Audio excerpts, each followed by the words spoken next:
Do you know what's on your shoulders? You see what's in that gym? Do you know how many All-Americans are out there? Do you know how many pro players are out there? And they started in here. And they started when we would go out to play a game and only the custodian was watching us play. There was nobody in the gym. No cheerleaders, nobody. And it made me mad. And the first thing I learned about a coach is I got fire in my belly. When you got fire in your belly, you can build. And you guys right now are too young to know what we've been through, and this staff over here. You don't understand the yelling and the camaraderie. Those guys out there are family. They brought tears to Michael's eyes and my eyes. Because when it was all over with, you couldn't get into a Sweetwater game. You couldn't get in. We've had all kinds of college players and all kinds of pros. You should go out there and mingle with these guys. Because they built this program into something you've never seen. But I'll tell you what this man's going to do. He's going to do it. He knows how. Him and Coach Seacrest know how to build what we had. Played in front of 8,000 to 12,000 people. Nationally ranked. #1 in the state of California. That's what's on your shoulders, fellas. When Michael played, we were a large high school division, #1 in the state. You know how many high schools are in the state? Do you have any clue? So tonight, you're going to uphold what we built. And he's brought all the knowledge along with this man over here of how we did it. So when you go out there tonight, you got a gut check. The gut check is how much fire you got in your belly. You can't play, Spencer. You have to do it. Because these guys have a goal that I had a goal with all these young men. That was to get them to college, try to get them into the pros, and try to convince them this is a game that you get into as a vehicle and then will carry you places. This man is my pride and joy, as all my players are. So is this guy. He couldn't even walk. He had fire in the belly. I ain't going to yell and scream and throw things around like I used to. I used to tear this locker room up. But the thing is, I want you guys to understand, man, is you got to get fired up and realize you got a lot of players that are watching you tonight. A lot of people are saying, can you do this? And I think you can. Because you want to know why? You got great coaches. And tonight you're going to understand what tradition is. Sweetwater High School basketball was one of the most powerful basketball schools in this county.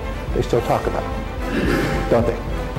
Talk about it everywhere. There's even other players here tonight from other high schools.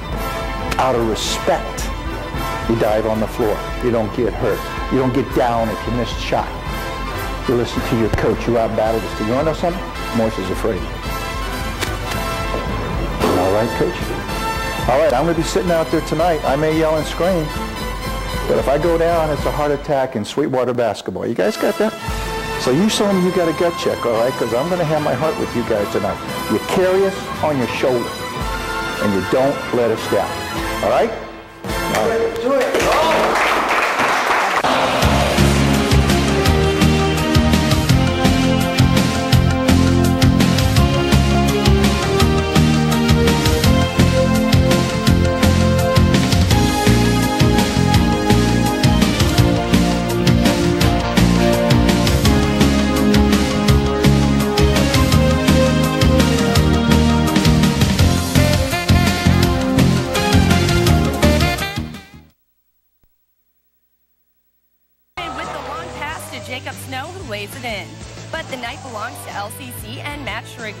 Shrigley goes for a game-high 31 points, including 4 3-pointers and a couple of big-time blocks.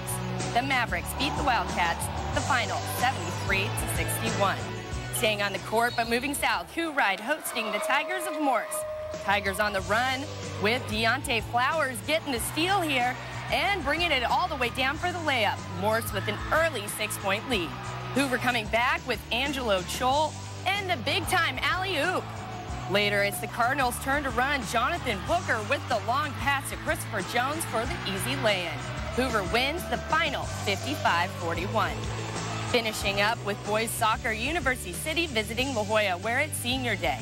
First half, the Centurions' Travis Griffin beats the goalkeeper here, putting UC up 1-0. Later in the half, UC's Martin Cisneros with the head for this one, and Centurions are up 2-0. Then in the second half, Trevor Morley giving UC a 3-0 lead. University City goes on to win this one, the final 4-1. All right, Mr. Willis, that's my recap. I know that you have some wrestling in the bin to show us. I don't like to call it wrestling. I like to call it wrestling. So let's hit